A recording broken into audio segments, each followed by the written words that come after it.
Hi friends, ఈరోజు నేను దోసకాయ పప్పు ప్రిపేర్ చేశానండి. ముందుగా ఒక రైస్ కుక్కర్ తీసుకుని దానిలోకి 2 టీ గ్లాసెస్ కందిపప్పు వేసేసుకున్నానండి.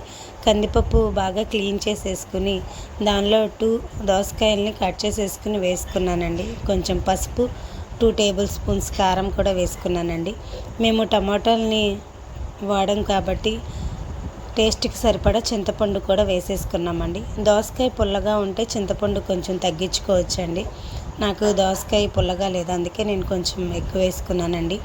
2 పచ్చిమిర్చిని కూడా వేసేసుకుని 2 గ్లాసెస్ వాటర్ పోసుకుని లిడ్ పెట్టేసుకున్నానండి.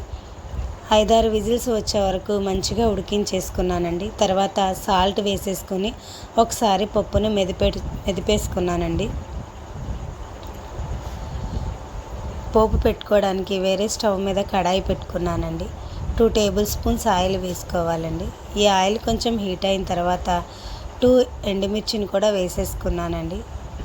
కొంచెం పోపు దినుసులు వేసేసుకుని ఫ్రై చేసుకుంటున్నానండి. 2 ఆనియన్స్ కట్ చేసి వేసేసుకున్నానండి.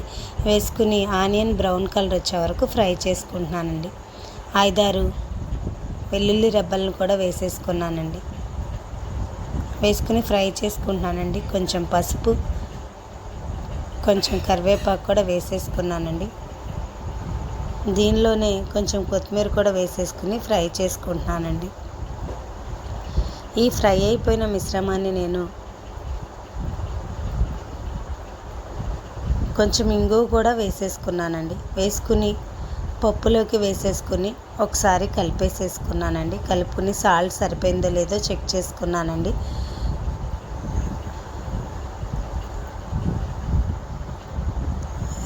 డిష్ అవుట్ చేసేసుకోవడమేనండి. అంతే, ఎంతో టేస్టీ అయిన దోసకాయ పప్పు రెడీ. నచ్చితే లైక్ చేయండి, షేర్ చేయండి, సబ్స్క్రైబ్ చేయండి.